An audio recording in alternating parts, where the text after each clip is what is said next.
I gotta eat. Wife was cooking. I would say she was cooking in and getting it in. I didn't want to eat too. So we talking about forms of government. You know, what you call totalitarianism, capitalism, socialism, democracy. I want to start off with democracy first. You know, in America, they say you got a form of democracy. You got a couple form of democracy, but in America, it's called popular democracy. So, in a popular democracy, they say the majority rule. So, if they say the majority rule, and they telling the black people in America under the democracy, you are a minority, therefore, that means there is nobody that's in your minority area that can be a part of the ruling class. You are a minority. Majority rules. Therefore, they telling you are a majority. You're not a minority. You are not a part of the majority. Let's understand. Anybody that listen. This is anybody that says we are a democracy. They're wrong. We are based on democratic principles. Okay. But we are a constitutional republic. Why? Because the city was started. This country is based on an agreement, and we call that the Constitution. That's the federal law of the land that was negotiated with the states, and you had the convention. Now, where the republic comes in at is we have representatives that we elect to represent us in the government. When you vote for a representative. That's why we have the House of Representatives. Yes. If we lived in a democracy, that's called mob rule. Whoever says, if we get enough people to hate you in a democracy, we can all say we vote to kill you. Let me stop you real quick. That's a particular type of democracy. No, that's democracy. No, hold up.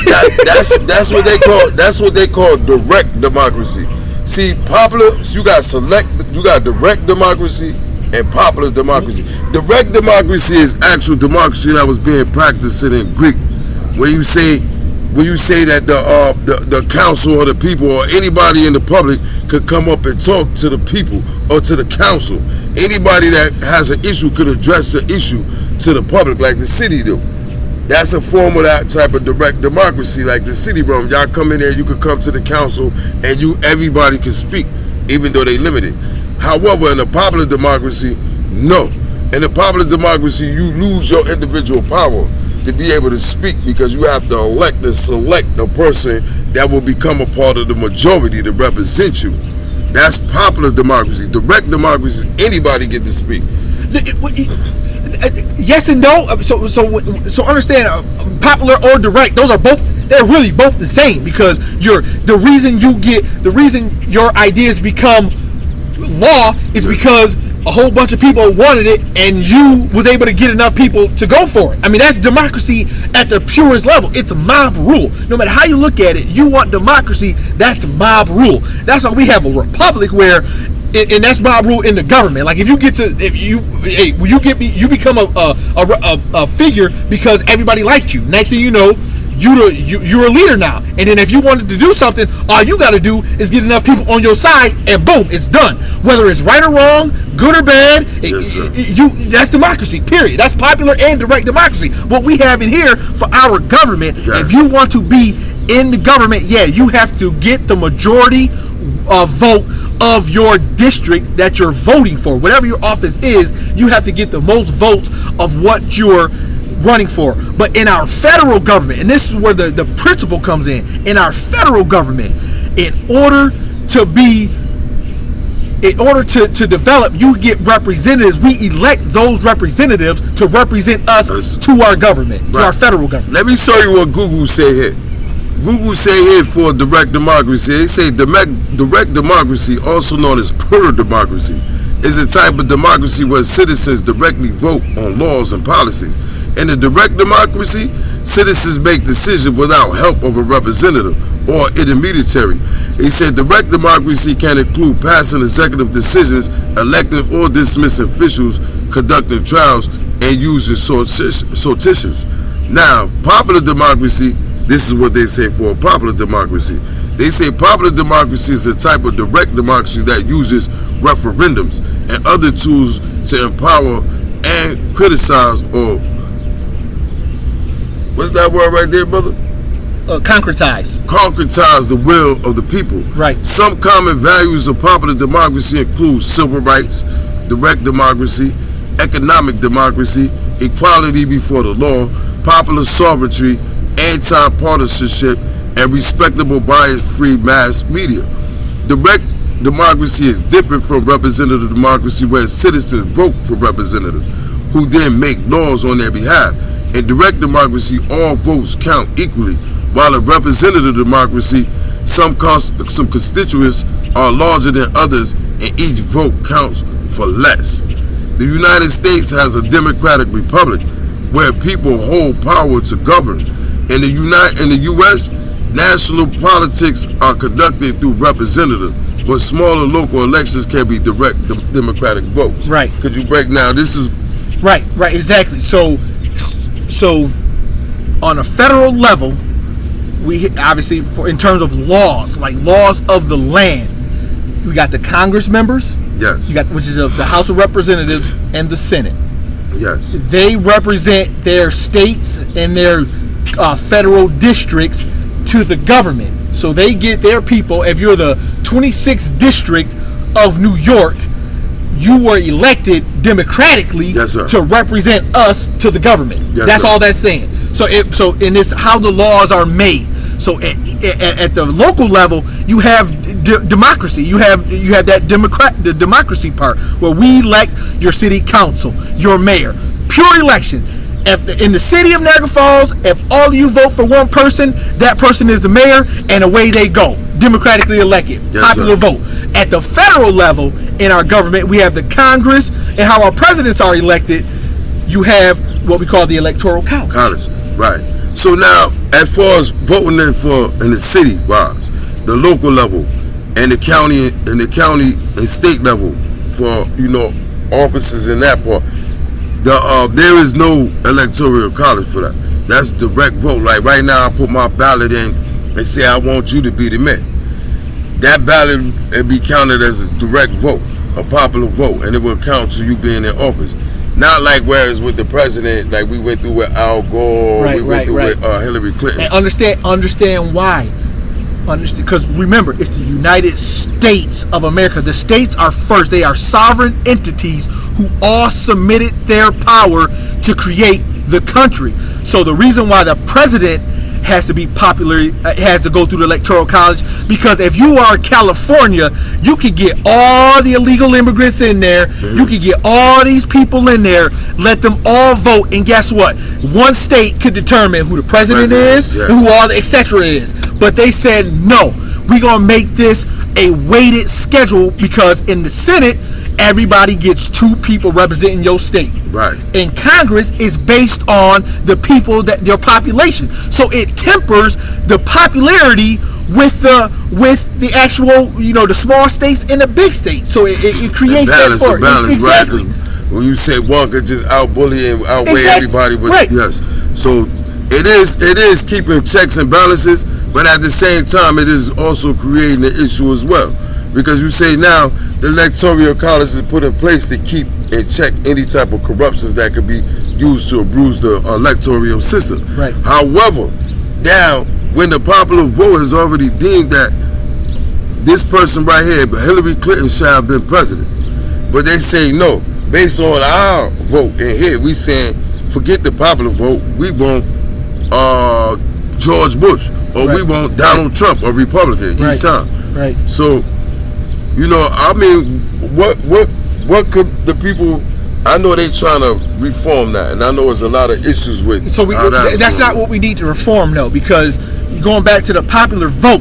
Yes, sir. Okay, what if she's whoever it is, person X? What if they're so popular in California, everybody in California, chooses them, and California has 200 million votes. The rest of the country has 100 million votes. Yes. California by itself can determine who's over everybody. Right. And what if everybody in California is wrong? Or what if they all were paid off? You got one state determining who's the president over the whole country. And the people, when they made the Electoral College, that's what they had in mind. They were saying, no, we cannot let that abuse go on. Yes. So they created this balance to make sure that whoever's going to be president, you got to be popular in every state. Because the Electoral College is going to touch every state. But see, nobody's left behind. But see, now the manipulation of the Electoral College itself especially when it's favored a particular politician that funds them or put them in their place. Now you're hitting on another level now. So now you gotta think of,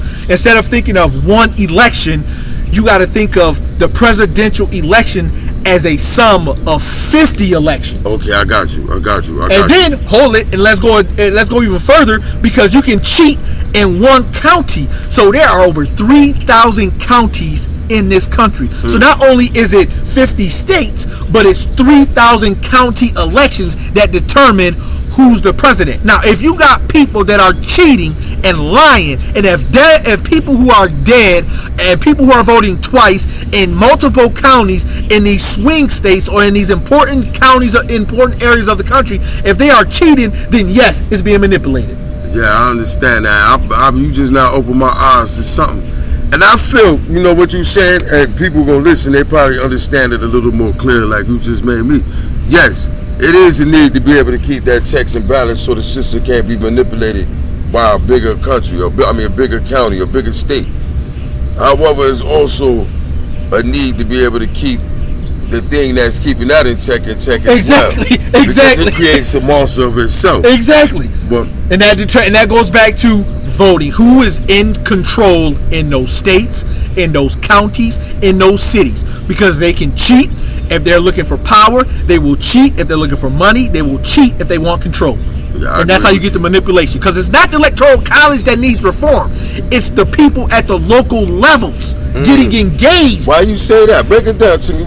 Right, because the elections, everything goes to the county, 3,000 counties. If you got corrupt people at the county level who are manipulating the votes, who are manipulating the machines, that's at the local level. That's your city council, that's your mayors, that's your county executives, that's your county boards. Those are the people who are overseeing the elections. And guess what? They invite people to cheat. So there's cheating that can be at all levels, not the electoral college. That needs to stay. It's looking at who's running the state elections, who's running the county elections. Deep. That's what we need to go to. Deep, and I agree with you now that I'm very clear to understand what's going on, because you see, with the voting, a lot of us don't get the proper information to even understand what our votes do, where our votes going. You know what I mean? We go in there and we vote. I know you and I'm voting for you, but there's other people on the ballot and things like that. Right. And then what happens when we vote? How these people are manipulating the vote to say that, we want him, no, we don't want you in there. We want Jerry over here and here. Yep. So we don't even know what's going on. How they handling it to be on point to make sure they not cheating you out of your spot. We electing this man, this city of Niagara Falls. But how can we make sure that we are not being cheated out of our elections here in this city? Absolutely. And this is where getting involved, getting engaged with every election. The candidates, including myself, have the right to audit each election. So that's number one. And number two, if you think about it, if you look at these machines, they can be manipulated. You can change a vote in these machines because it's all digital. Okay. If people can be hacked, if these machines can be hacked, they can be changed to say, hey, we got to change it so we want this person instead of that person. So that's why we need to go back to hand ballots, where you go in there with a pencil, and then you still got to have people that's checking those people. You got to have honest people that are on these election boards that want to have the right, that want the true count, and you have to do audits. You have to have people in there that are honest and trustworthy, and that's just the way you got to do it. I know that seems like a time-consuming process. And a lot of people I know when they at work, they be trying to find the easiest way to get home, get their job done. But you know how serious this is when you saying you trying to fix a city and have your vote count towards a person that's really going to be doing the things that he's saying to fix your city. We want to make sure that these votes is not tampered with, manipulated, and the person that we picking is really being put in there. Right. We got to have watchdogs at all levels. Whenever you think of United States, you got to think of it always. And any issue you have, you got to think of it tactically, starting from city, county, state, federal. Yes, sir. Always got to think of it in that way. And here's a question: Do you know who your U.S. representatives are? Do you know who your Senate representatives are? Do you know who your congressional representatives are? Do you know who your county legislator is? Do you know who your city councilmen are? Or if you're in a town, who your town aldermen are? Do you know the different representatives at each level?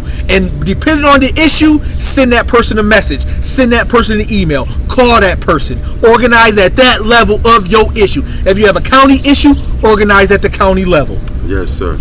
Y'all ain't gonna lie, I appreciate you. You gave me a lot of your time, man.